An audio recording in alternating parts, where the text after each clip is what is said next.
నమస్కారం. సుఖీభవకు స్వాగతం. ఈరోజు సుఖీభవలో కండరాలు, ఒళ్ళు నొప్పులతో బాధపడుతున్నారా? అనారోగ్యాన్ని తెచ్చిపెట్టే ప్రధాన కారణాలివే. చక్కగా తింటూనే బరువు తగ్గటం ఎలా? గుండె 3 రక్తనాళాల్లోనూ బ్లాక్లా? ఇంకా హెల్త్ టిప్. ఒంట్లో ఓపిక ఉండట్లేదు, అసలు ఏ పని చేతకావటం లేదు, ఒళ్లంతా ఒకటే నొప్పులుగా ఉంటుందని వాపోతూ డాక్టర్ల దగ్గరకు వచ్చే వాళ్ల సంఖ్య ఇటీవల కాలంలో బాగా పెరిగిపోతుంది. బాగా కాయకష్టం చేయటం వల్ల, కఠినమైన శ్రమ చేయటం వల్ల ఈ నొప్పులు వస్తున్నాయా అంటే అది ఉండదు. ఏ వారానికో నెలకో ఇలా నొప్పులు పెడుతున్నాయా అంటే అది ఉండదు. అనుక్షణం ఏ పని చేయకపోయినా కండరాలు, ఒళ్ళు నొప్పులు బాధిస్తూ ఉంటాయి. దీంతో ఏ పని చేయాలన్నా నిరాసక్తత, నిర్లిప్తత ఆవరిస్తూ ఉంటుంది. అన్నీ బాగుండి బాగా తిని తిరగాల్సిన వయసులో ఎందుకీ నొప్పులు పెడదా? కండరాలు, ఒళ్ళు నొప్పుల నుంచి ఉపశమనం కోసం మన సంప్రదాయ వైద్యం ఆయుర్వేదం చెప్తున్న చికిత్సలు, పరిష్కార మార్గాల గురించి ఇప్పుడు తెలుసుకుందాం.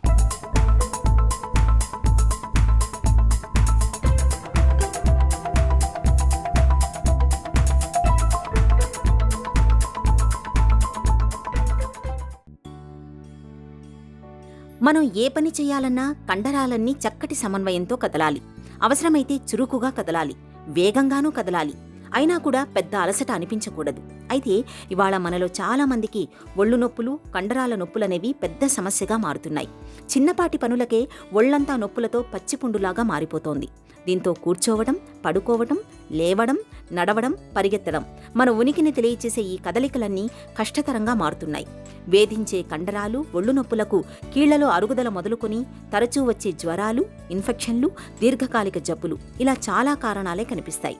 వీటికి తోడు శ్రమలేని జీవనశైలి, అధిక బరువు, ఆందోళనలు జతకలుస్తూ కండరాలు, ఒళ్ళు నొప్పుల తీవ్రతను మరింతగా పెంచుతున్నాయి.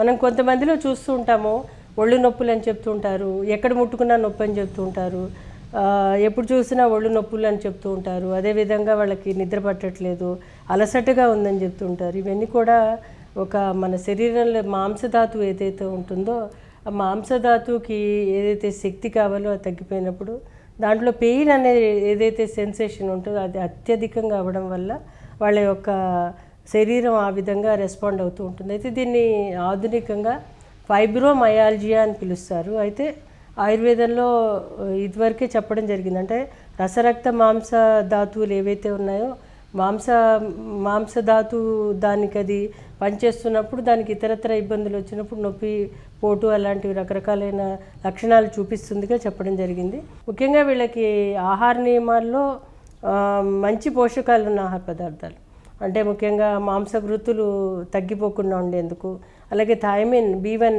విటమిన్ కొంచెము సప్లిమెంటేషన్ కొంచెం ఎక్కువగా తీసుకోవడము, ఫోలిక్ యాసిడ్ అధికంగా తీసుకోవడము, అలాగే D విటమిన్ కూడా చక్కగా ఉండేటట్టు చూడడము, B12 డెఫిషియన్సీ కూడా చూసుకోవాలి. ఎందుకంటే ఒక్కొక్కసారి థైమిన్ డెఫిషియన్సీ తోటి కూడా ఈ యొక్క మజిల్ క్రాంప్స్, పెయిన్స్, ఒళ్ళు నొప్పులు ఇవన్నీ వస్తూ ఉంటాయి. అప్పుడు కూడా మనకి ఈ సప్లిమెంటేషన్ వల్ల చాలా మంచి గుణం ఉంటుంది. అలాగే వీళ్ళకి మంచి పోషకాలు అంటే మంచి పళ్ళు, కూరగాయలు లాంటివి తీసుకోవడము, మాంసాహారం తీసుకునే వాళ్ళు మాంసాహారం తరచూ తీసుకోవడం ద్వారా కూడా వాళ్ళకి కొల్లాజన్ ఏదైతే ఉంటుందో, అంటే మజిల్స్కి కొల్లాజన్ సప్లిమెంటేషన్ ఇచ్చినప్పుడు మజిల్స్ యాక్టివేషన్ బాగా జరుగుతుంది, వాటి పనితీరు కొంచెం పెరుగుతుంది. అప్పుడు ఈ నొప్పిలో కొంతవరకు తగ్గడానికి అవకాశం ఉంటుంది. మెడిటేషన్ ద్వారా కూడా చాలా మంచి గుణం ఉంటుంది. కొన్ని టై చై అని కొన్ని ఉన్నాయి వ్యాయామాలు, అవి చేయడం ద్వారా కూడా ఇప్పుడు ఆధునికంగా కూడా కొంతమంది వీటిని చేయాలని కూడా చెప్తున్నారు. సో వీటన్నిటి ద్వారా కూడా ఫైబ్రోమయాల్జియా కానీ మస్కులర్ పెయిన్స్ కానీ తగ్గడానికి అవకాశం ఉంటుంది. ఒంట్లో పెద్ద జబ్బేం ఉండదు, కానీ ఎప్పుడూ ఏవేవో నొప్పులు, శరీరమంతా డస్సిపోయినట్టుగా ఉంటుంది. ఈ రకమైన పరిస్థితికి నిత్యం మనం తీసుకునే ఆహారం కూడా ఓ కారణంగా ఉండొచ్చు. ఎందుకంటే ఇవాళ మనం తీసుకునే ఆహారం తీరుతెన్నులు బాగా మారిపోయాయి. అతిగా శుద్ధి చేసిన ఆహారాల వాడకం బాగా పెరిగిపోయింది. దీంతో శారీరక శ్రమకు సరిపడా పోషకాలు అందకపోతే అలసట, నొప్పుల వంటివి తలెత్తే అవకాశం ఉంటుంది. ఇలాంటప్పుడు రోజువారీ ఆహార నియమాల్లో కొన్ని ప్రత్యేక జాగ్రత్తలు తీసుకోవాలి. వారానికి కనీసం ఒకసారైనా చేపల్ని తినటం మంచిది. చేపల్లోని ఒమేగా-3 రకానికి చెందిన కొవ్వులు కీళ్లల్లో వాపుల్ని బాగా తగ్గిస్తాయి. అలాగే ఫిష్ ఆయిల్, ఆలివ్ ఆయిల్ని తరచూ వంటల్లో వాడుకోవడం మేలు. వీటిలో కూడా ఒమేగా-3 రకానికి చెందిన కొవ్వులు సమృద్ధిగా ఉంటాయి. మొక్కజొన్న, బంగాళాదుంపలు, బఠానీలు, సోయా చిక్కుళ్లకు వాపును పెంచే గుణం ఉంది. కండరాల నొప్పులతో బాధపడేవాళ్లు వీటిని బాగా తగ్గించాలి. కొవ్వు శాతం ఎక్కువగా ఉండే ఫాస్ట్ ఫుడ్స్, రెడీమేడ్ ఆహారాలకు ఎంత దూరంగా ఉంటే అంత మంచిది. నిత్యం కాసేపైనా నడవడం అనేది పోటెత్తే నొప్పుల నుంచి మంచి ఉపశమనాన్ని కలిగిస్తుంది. చిట్కాల విషయానికి వచ్చేసరికి చాలా రకాలు ఇవ్వచ్చు. ముఖ్యంగా జ్యోతిష్మతి అని, బ్రహ్మి అని, ఇవన్నీ కూడా కొంచెం చొప్పున ఇంట్లో కూడా వాడుకోవచ్చు. అయితే అన్నిటికంటే నేను చెప్పేది ఏంటంటే అశ్వగంధ వాడుకోవచ్చు. ఎందుకంటే అశ్వగంధ పెద్దగా ఇబ్బంది పెట్టదు. సెల్ఫ్ మెడికేషన్కి అశ్వగంధ ఒక 1/2 చెంచాడు పొద్దున్న సాయంత్రం, అంటే పొద్దున్న ఒక 1/4 చెంచాడు, సాయంత్రం ఒక 1/4 చెంచాడు పాలల్లో కలిపి తీసుకుంటే కనుక మంచి గుణమే ఉంటుంది. ఎందుకంటే ఈ యొక్క సమస్యకి సెల్ఫ్ మెడికేషన్ కంటే డాక్టర్ పర్యవేక్షణలో తీసుకుంటే కనుక చాలా మంచి గుణం ఉంటుంది. ఇలా కాకుండా ఏంటంటే ఆయుర్వేదంలో చికిత్సాపరంగా అయితే చాలా రకాలైన ఔషధాలు ఇవ్వాల్సి ఉంటుంది. ముఖ్యంగా బ్రహ్మి, జ్యోతిష్మతి, జటామాంసి, అలాగే అశ్వగంధ అనేది, పెన్నేరులో రకాలు ఉన్నాయి. అవి కూడా ఇవ్వడం ద్వారా, అంటే ఒకటే రకం కాకుండా 2-3 రకాలు ఉంటాయి, అవి ఇవ్వడం ద్వారా కూడా చాలా మంచి గుణం ఉంటుంది. ఏదైనా ఉన్నా కానీ వీళ్ళ యొక్క పరిస్థితిని, కొన్ని షల్లాకి లాంటి గుగ్గులు యోగాలు కూడా రసాయనం కింద పనిచేస్తూ ఉంటాయి, అవి కూడా ఇవ్వడం కూడా మంచి గుణం ఉంటుంది. ఇది కాకుండా అమృత బల్లాతికి అనే ఔషధం ఉంటుంది, అది కూడా చాలా బాగా పనిచేస్తుంది. అంటే కొన్ని ఏంటంటే ఇమ్యూన్ సప్రెసెంట్స్ కిందను, అలాగే కొన్ని ఏమో పెయిన్ రిలీవర్స్ కిందను, కొన్ని ఏమో రిలాక్సెంట్స్ కిందను, అలాగే కొంతమందికి బ్రెయిన్లో ట్రిగ్గరింగ్ అవుతుంది కాబట్టి అక్కడ రసాయనము బ్రహ్మి లాంటివి సహాయపడుతుంటాయి. సో పేషెంట్ కండిషన్ బట్టి కొన్ని నెలల పాటు తీసుకుంటే కనుక తగ్గడానికి అవకాశం ఉంటుంది. కండరాలు, ఒళ్ళు నొప్పులతో సతమతం అవుతున్నప్పుడు నిత్యం కాసేపైనా వ్యాయామం చేయడాన్ని అలవాటు చేసుకోవాలి. వ్యాయామం వల్ల ఒంట్లో ఎండార్ఫిన్స్ అనే రసాయనాలు విడుదలవుతాయి. ఇవి నొప్పుల్ని తగ్గించడంలో బాగా తోడ్పడతాయి. ఇక చాలినంత నిద్ర లేకపోతే అది బడలికకు, ఒళ్ళు నొప్పులకు దారితీస్తుంది. కాబట్టి రోజుకు కనీసం 6 నుంచి 8 గంటలు నిద్ర ఉండేలా చూసుకోవాలి.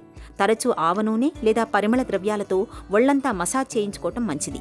రాత్రి పడుకునే ముందు గోరువెచ్చటి నీళ్లతో స్నానం చేయటం వల్ల నొప్పుల బెడద బాగా తగ్గుతుంది. స్నానం చేసే నీటిలో ఎప్సమ్ సాల్ట్ని కలుపుకోవటం వల్ల కండరాల నొప్పుల నుంచి ఉపశమనం లభిస్తుంది. నొప్పుల నుంచి ఉపశమనం కోసం పెయిన్ కిల్లర్లను అతిగా వాడటం ఏమంత మంచిది కాదు. ఇక పొగ, మద్యపానానికి దూరంగా ఉండాలి. బరువు పెరగకుండా చూసుకోవాలి. ఆందోళన, దిగులు, ఒత్తిడి, చింత, చిరాకు ఇలాంటి మానసిక సమస్యల ప్రభావం కూడా శరీరంపై ఉంటుంది. వీటిని అధిగమించేందుకు యోగా, ధ్యానం వంటివి ప్రయత్నించడం ఎంతో మేలు. హెల్త్ న్యూస్ మీకోసం.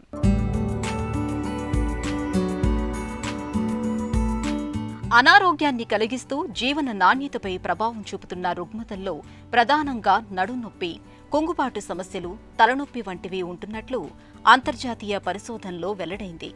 ఈ పరిశోధన వివరాలు ప్రముఖ వైద్య పత్రిక లాన్సెట్ జర్నల్లో ఇటీవల ప్రచురితమయ్యాయి. అధ్యయనంలో భాగంగా కోవిడ్ మహమ్మారి విజృంభణ కొనసాగిన మొదటి 2 ఏళ్లలో సగటు ఆయుర్దాయాన్ని పరిశోధకులు విశ్లేషించారు. ప్రపంచవ్యాప్తంగా ప్రజల సగటు ఆయుర్దాయం పెరిగినా వారి జీవనం ఆరోగ్యంగా సాగటం లేదని ఇందులో వెల్లడైంది. అంతర్జాతీయంగా అనారోగ్యానికి ప్రధాన కారణం నడునొప్పి. దాన్ని ఎదుర్కోవటానికి ప్రస్తుతం అందుబాటులో ఉన్న చికిత్సలు సరైన ఫలితాల్ని ఇవ్వలేకపోతున్నాయని పరిశోధకులు తెలిపారు. దీన్ని సమర్థంగా ఎదుర్కోవాల్సిన అవసరం ఉందని వారు పేర్కొంటున్నారు. కుంగుబాటు సమస్యలకు నిర్దిష్ట కాలం పాటు చికిత్సలు, ఔషధాలను కొనసాగిస్తే ప్రయోజనం ఉండొచ్చని శాస్త్రవేత్తలు అంటున్నారు. అయితే ప్రపంచవ్యాప్తంగా అనేక మందికి ఇవి అందుబాటులో ఉండటం లేదని వారు తెలిపారు. కోవిడ్ మహమ్మారి సమయంలో కుంగుబాటు సమస్యలు తీవ్రస్థాయిలో పెరిగినందువల్ల ఈ ఇబ్బంది ఉన్నవారికి చికిత్స అందుబాటులో ఉండేలా చూడాలని పరిశోధకులు కోరుతున్నారు. కరోనా ఇన్ఫెక్షన్కు సంబంధించిన ఇతరాత్ర దుష్ప్రభావాలు మహిళలపైనే ఎక్కువగా ఉందని వారంటున్నారు. దీనిలో దీర్ఘకాల కోవిడ్, మానసిక సమస్యల వంటివి ఉన్నాయి. అయితే ఇన్ఫెక్షన్ వల్ల మహిళలతో పోలిస్తే పురుషులకే మరణముప్పు అధికంగా ఉంటుందని పరిశోధకులు వివరిస్తున్నారు. అధిక బరువును వదిలించుకునేందుకు మనలో చాలా మంది కఠినమైన ఆహార పథ్యాల్ని పాటిస్తూ ఉంటారు.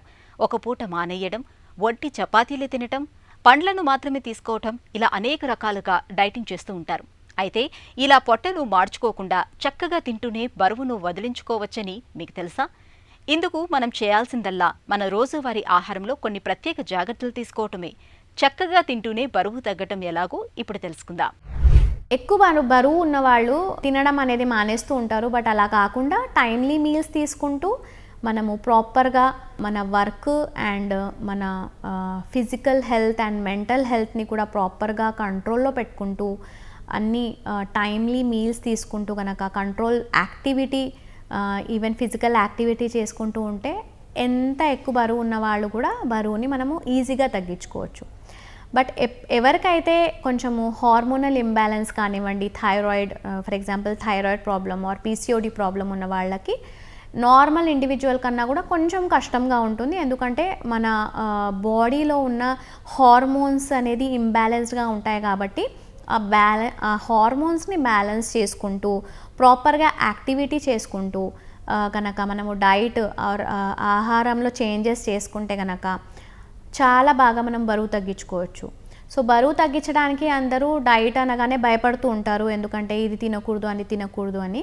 బట్ ప్రాపర్గా మీ తీసుకునే ఆహారపు అలవాట్లని కనుక మనము రెగ్యులర్ బేసిస్లో కొంచెము చేంజెస్ చేసుకుంటూ ఉంటే కనుక మంచి ప్రోటీన్ ఫుడ్స్, పీచు పదార్థం ఉన్నవి, వైటమిన్స్ అండ్ మినరల్స్ కనుక ఇంక్లూడ్ చేసుకుంటే చాలా వరకు ఎక్కువ బరువు ఉన్న వాళ్ళు నార్మల్ వెయిట్కి ఈజీగా రావచ్చు. నాన్ వెజ్ విషయానికి వస్తే కనుక red meat, organ meats avoid చేసుకుంటూ వైట్ మీట్ ఆర్ లీన్ మీట్ని ఇంక్లూడ్ చేసుకొని ఎక్కువగా అంటే ఓవరాల్గా ఫ్యాట్ కంటెంట్ అంటే పర్ పర్సన్ మనము 1/2 litre to 3/4 litre of oil per month కనుక ఇంక్లూడ్ చేసుకొని 4 to 5 cups of fruits and vegetables include చేసుకుంటూ మంచి ప్రోటీన్ ఫుడ్ అంటే మన బాడీకి ఇప్పుడు మీ వెయిట్ కనుక 50 kgs ఉంది అంటే at least minimum 50 grams to 60-65 gram కనుక ప్రోటీన్ మనం ఇంక్లూడ్ చేసుకుంటే బరువు అనేది చాలా సులభంగా తగ్గించుకో. కాలువలో నీరు సాఫీగా ప్రవహించాలంటే అందులో ఎలాంటి పూడికలు ఉండకూడదు. పూడికలు పెరిగితే నీటి ప్రవాహం నెమ్మదిస్తుంది. ఒక్కోసారి ప్రవాహం పూర్తిగా ఆగిపోతుంది కూడా. మన రక్తనాళాల్లో ప్రవహించే రక్తం విషయంలోనూ అంతే. రక్తనాళాల్లో ఎక్కడ ఏ చిన్న అడ్డంకి ఎదురైనా రక్త ప్రవాహం నెమ్మదించి సమస్యల తాకిడి పెరుగుతుంది. ముఖ్యంగా గుండెకు రక్తాన్ని మోసుకెళ్లే కీలకమైన 3 రక్తనాళాల్లో ఎక్కడైనా చిన్న కొవ్వుగడ్డ అడ్డం పడితే మొత్తంగా మన ప్రాణమే ప్రమాదంలో పడుతుంది. ఈ రకమైన పరిస్థితిని ట్రిపుల్ వెసల్ డిసీజ్గా పిలుస్తారు. గుండెకు రక్తాన్ని తీసుకెళ్లే 3 రక్తనాళాల్లో బ్లాకులు ఏర్పడినప్పుడు ఎలాంటి చికిత్సలు అవసరమవుతాయో డాక్టర్ని అడిగి ఇప్పుడు తెలుసుకుందాం.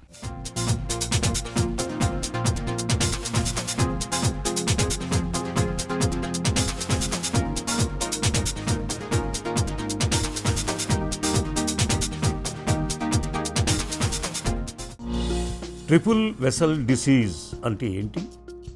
గుండెకి మంచి రక్తాన్ని తీసుకెళ్లే రక్తనాళాలను కరోనరీ ఆర్టరీస్ అంటాం. ఈ కరోనరీ ఆర్టరీస్ ప్రతి మనిషికి కూడా 3 రక్తనాళాలు ఉంటాయి. ఒకటి ఏంటంటే ఇక్కడ కనుక మీరు చూస్తే ఇది రైట్ కరోనరీ ఆర్టరీ. ఈ లెఫ్ట్ మెయిన్ కరోనరీ ఆర్టరీ అనేది 2గా డివైడ్ అవుతుంది. ఒకటి లెఫ్ట్ యాంటీరియర్ డిసెండింగ్ ఆర్టరీ, ఇంకొకటి లెఫ్ట్ సర్కంప్లెక్స్ ఆర్టరీ. ఈ గుండెకి తీసుకెళ్లే రక్తనాళాల్లో అథెరోస్క్లెరోసిస్ అనే ప్రాసెస్ ద్వారా మనకి బ్లాకులు కనుక ఏర్పడితే మనకి గుండెకి రక్త సరఫరా సరిగా జరగక మనకి ఈ గుండె జబ్బులు అనేది హార్ట్ అటాక్స్ అనేది రావటం జరుగుతుంది. ఈ గుండెకెళ్ళే రక్తనాళాలలో ఒక వాళ్ళు కనుక బ్లాక్ అయితే మనం సింగిల్ వెసల్ డిసీజ్ అంటాము. అదేవిధంగా 2 ఆర్టరీస్ కనుక బ్లాక్ అయితే మనం 2 వెసల్ డిసీజ్ అంటాము. 3 ఆర్టరీస్ కనుక బ్లాక్ అయితే మనం ట్రిపుల్ వెసల్ డిసీజ్ అంటాం. 3 రక్తనాళాల్లో బ్లాకులు ఎలా ఏర్పడతాయి? నాన్ మాడిఫైబుల్ రిస్క్ ఫ్యాక్టర్స్ అంటే ముఖ్యంగా జన్యుపరమైన అంశాలు. ఫర్ ఎగ్జాంపుల్ వయసుతో పాటు అందరికీ కూడా కొంచెం ఈ కొలెస్ట్రాల్ డిపాజిట్స్ అనేవి మన రక్తనాళాలలో డిపాజిట్ అవ్వటం అనేది జరుగుతుంది. అదేవిధంగా వంశపారంపర్యంగా గుండె జబ్బులు కనుక వచ్చే వారికి ఈ బ్లాకులు వచ్చే రిస్క్ ఎక్కువగా ఉంటుంది.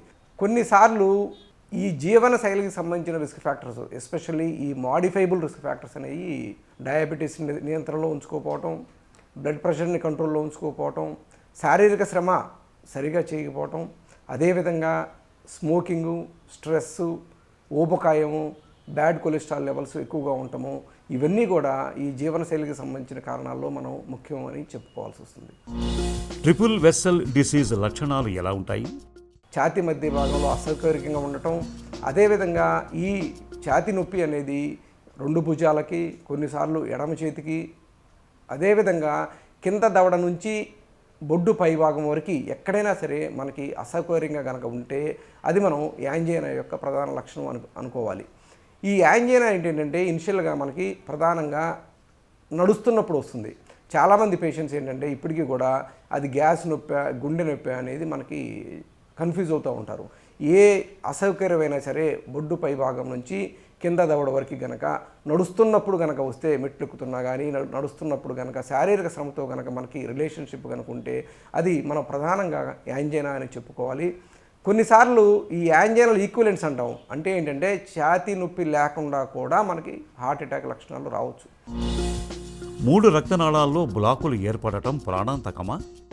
3 రక్తనాళాల్లో బ్లాకులు ఉన్నా కానీ వ్యాధి నిర్ధారణ కనుక మనకి ప్రాథమిక దశలో కనుక మనం డయాగ్నోసిస్ కనుక చేసినట్లయితే ఇది ప్రాణాంతకం కానే కాదు. ఎందుకంటే ఈ రోజుల్లో మనకి ఈ గుండె చికిత్సా విధానంలో ఒక విప్లవాత్మకమైన మార్పులు అనేవి మనకి వచ్చాయి. ఈవెన్ మనకి హార్ట్ అటాక్ వచ్చిన తర్వాత మోర్టాలిటీ అనేది చాలా గణనీయంగా తగ్గింది. ఎక్కువ మంది పేషెంట్లు ఈ ప్రాణాంతకం ఎందుకు అవుతుంది ఈ హార్ట్ అటాక్ ఈ 3 రక్తనాళాల్లో బ్లాకులు ఉన్నప్పుడు అంటే టైంకి హాస్పిటల్కి రాకపోవటం, ముఖ్యంగా మనకెందుకు గుండె జబ్బులు వస్తాయి అనే ఓవర్ కాన్ఫిడెన్సు, అదేవిధంగా రెగ్యులర్ హెల్త్ చెకప్స్ చేయించుకోపోవటం, వీటన్నిటి వల్ల ప్రాణాంతకంకి దారి తీస్తుందే కానీ ఎస్పెషల్లీ మనం ప్రాథమిక దశలో కనుక ట్రిపుల్ వెసల్ డిసీజ్ని వ్యాధిని నిర్ధారణ చేసినట్లయితే మనం చాలా వరకు కూడా మనం దీన్ని మనం నయం చేయవచ్చు. ట్రిపుల్ వెసల్ డిసీజ్ విషయంలో ఎలాంటి పరీక్షలు చేస్తారు? ముఖ్యంగా ప్రాథమిక పరీక్షలు ఈసీజీ, అదేవిధంగా ఎకోకార్డియోగ్రామ్ అండ్ ట్రెడ్మిల్ టెస్ట్ అనేది ప్రాథమికంగా చేయడం జరుగుతుంది.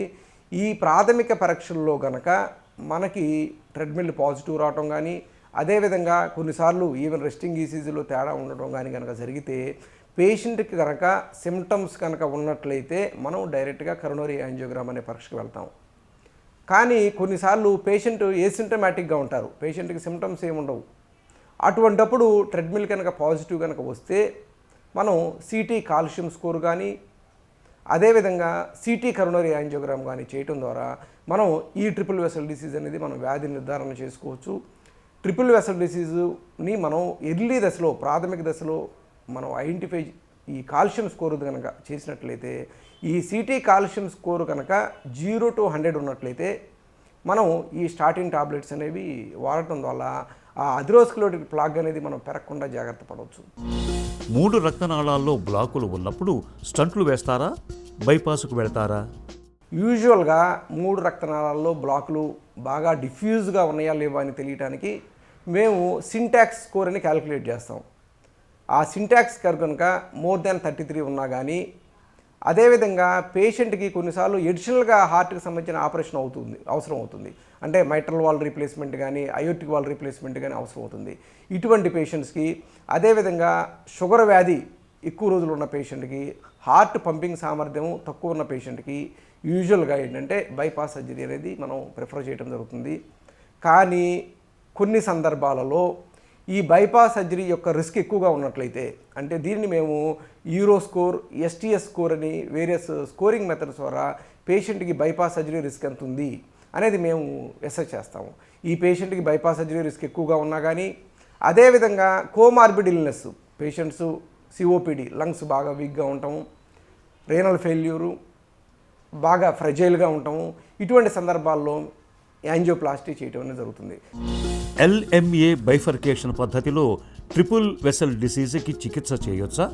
ఏ హార్ట్ అటాక్ అయినా లెఫ్ట్ మెయిన్ కరోనరీ ఆర్టరీ కనుక ఇన్వాల్వ్ అయితే మనకి ఈ మోర్టాలిటీ రేట్ అనేది చాలా ఎక్కువగా ఉంటుంది.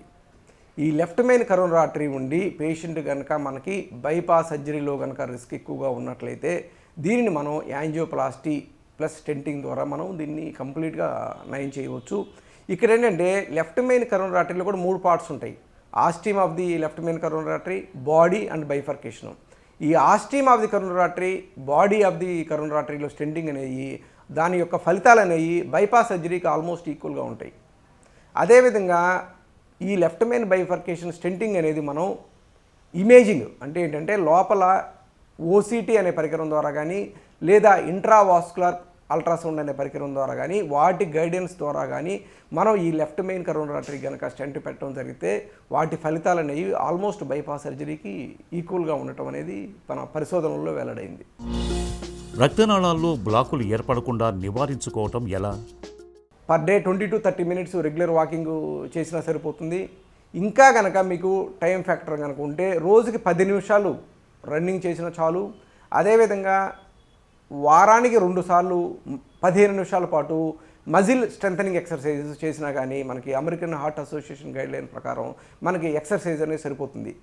మనందరికీ తెలుసు ఈ వెయిట్ ఎస్పెషల్లీ ఏంటంటే మనకి బాడీ మాస్ ఇండెక్స్ కనుక మోర్ దెన్ 25 కన్నా ఎక్కువ ఉన్నా కానీ, అదేవిధంగా మన వెయిస్ట్ సర్కంఫరెన్స్ మగవారిలో మోర్ దెన్ 90 సెంటీమీటర్స్, ఆడవారిలో మోర్ దెన్ 80 సెంటీమీటర్స్ కన్నా ఎక్కువ ఉన్నట్టయితే ఈ 2 to 3% ఆఫ్ ది వెయిట్ తగ్గటం వల్ల మన బ్లడ్ ప్రెషర్ అనేది కంట్రోల్లో ఉంటుంది, షుగర్ వ్యాధి అనేది నియంత్రణలో ఉంటుంది, మన ఎల్డిఎల్ కొలెస్ట్రాల్ బ్యాడ్ కొలెస్ట్రాల్ అనేది నియంత్రణలో ఉంటుంది.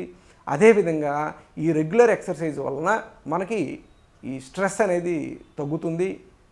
ఎస్పెషల్లీ మనందరికీ తెలుసు ఈ రోజుల్లో మనం ఎక్కువగా ఏంటంటే ఈ జంక్ ఫుడ్స్కి ఎక్కువగా అలవాటు పడిపోతున్నాము. ముఖ్యంగా ఏంటంటే మనకి రోజుకి 4 to 5 servings fruits and vegetables తీసుకోవటం వల్ల వీటిలో ఏంటంటే మనకి హై ఫైబర్ కంటెంట్ ఉంటుంది. ఈ ఫైబర్ కంటెంట్ అనేది మనకి ఎల్డిఎల్ కొలెస్ట్రాల్ అనేది తగ్గిస్తుంది.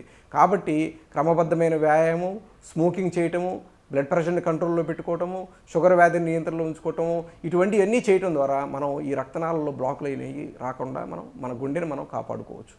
గుండె రక్తనాళాలు మూడింట్లోనూ బ్లాకులు ఏర్పడినప్పుడు స్టెంట్లను వేయించుకోవటం కంటే బైపాస్ సర్జరీకి వెళ్లడం అన్ని విధాలా శ్రేయస్కరం. బైపాస్ తర్వాత గుండెకు రక్త సరఫరా సాఫీగా జరుగుతుంది. దీంతో ఛాతీలో నొప్పి, గుండెపోటు ముప్పు బాగా తగ్గుతుంది. అలాగే గుండె ఆరోగ్యం కోసం జీవనశైలి, అలవాట్లు, ఆహార, వ్యాయామాల విషయంలో తగిన జాగ్రత్తలు తీసుకోవాలి. ఇక ఈరోజు కార్యక్రమాన్ని ముగించే ముందు ఒక చిన్న చిట్కా మీకోసం. వెల్లుల్లిలో యాంటీ బ్యాక్టీరియల్, యాంటీసెప్టిక్ గుణాలు అధికంగా ఉంటాయి. వెల్లుల్లి రెబ్బల్ని మెత్తగా చేసి వాటికి కొద్దిగా ఉప్పు, కారం తగిలించి వేడివేడి అన్నంలోకి కలుపుకొని తింటే రుచికరంగా ఉండటమే కాదు, వేధించే గొంతు ఇన్ఫెక్షన్లు ఇట్టే తగ్గుముఖం పడతాయి.